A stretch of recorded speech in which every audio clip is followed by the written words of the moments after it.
যোৰহাট মাজমজিয়াৰ বৰুৱা চাৰিআলিত বেঙেনা পাৰ্টি আৰু বাঁহ পাৰ্টিৰ মাজত নিৰ্বাচনী প্ৰচাৰ চলোৱাক লৈ সৃষ্টি হৈছে এক উত্তপ্ত পৰিস্থিতি।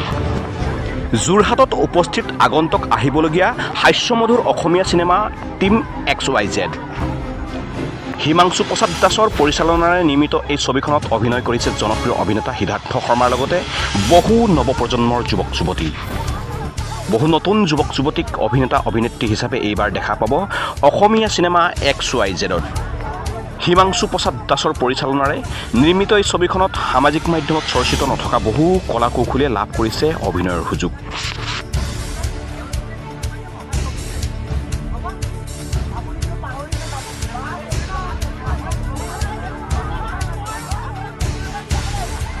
যোৰহাটৰ পৰা বিকিনে কৰি ৰিপৰ্ট, খবৰ গোলাঘাট।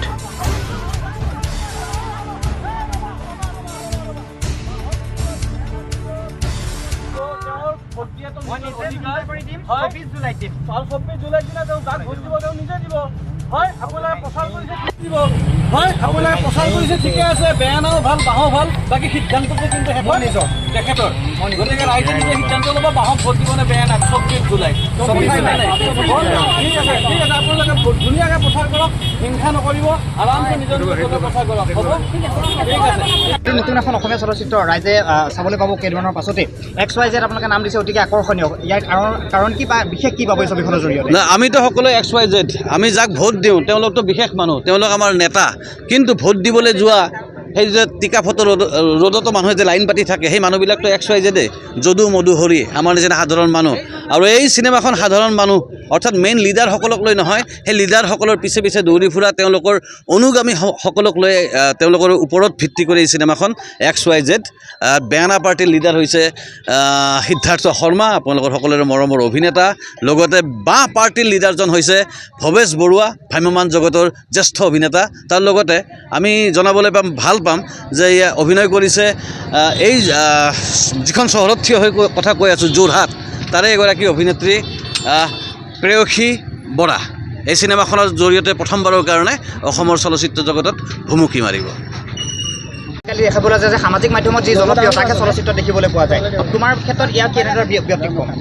হয়, আজিকালি দেখিবলৈ পোৱা গৈ আছে যে ইনষ্টাগ্ৰামৰ ফলোৱাৰ্ছৰ ওপৰত ভিত্তি কৰি পেলাইহে অভিনেতা অভিনেত্ৰীসকলক বাছনি কৰা হয়। কিন্তু মই আপোনালোকক দেখাব বিচাৰিম মোৰ ইনষ্টাগ্ৰামৰ ফলোৱাৰ্ছ নায়েই। মোৰ ইনষ্টাগ্ৰামৰ ফলোৱাৰ্ছ হৈছে এইটো, কিন্তু মই এয়া ইনষ্টাগ্ৰাম ফলোৱাৰ্ছৰ পৰা ভিত্তি কৰি পেলাই মই বাছনি হোৱা নাই। মই অডিশ্যন দি পেলাই চিলেক্ট হৈছোঁ আৰু এই XYZ চিনেমাখনত অভিনয় কৰিবৰ কাৰণে সুযোগ পালোঁ। হিমাংশু প্ৰসাদ দাস ছাৰৰ যি সুযোগ দিলে তাৰ বাবে তেখেতক বহুত বহুত ধন্যবাদ। আৰু আপোনালোকে সকলোৱে গম পাইছে আমাৰ এই XYZ চিনেমাখনত সকলোৰে পৰিচিত সিদ্ধাৰ্থ শৰ্মা, যাক আমি KK ছাৰ নামেৰে জানো, আৰু ভ্ৰাম্যমান জগতৰ এজন জ্যেষ্ঠ অভিনেতা ভৱেশ বৰুৱা ডাঙৰীয়া আছে।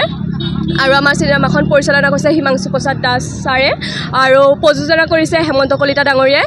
গতিকে আপোনালোকৰ জৰিয়তে অসমবাসীক অনুৰোধ জনাইছোঁ যে 24 জুলাই তাৰিখে আমাৰ XYZ ছবিখন চাবলৈ আহে আৰু আমি উঠি অহা প্ৰজন্ম নতুনকৈ এই ক্ষেত্ৰত ভৰি দিছোঁ। আপোনালোকৰ মৰম আশীৰ্বাদে আমাক আগবাঢ়ি যোৱাত সহায় কৰিব।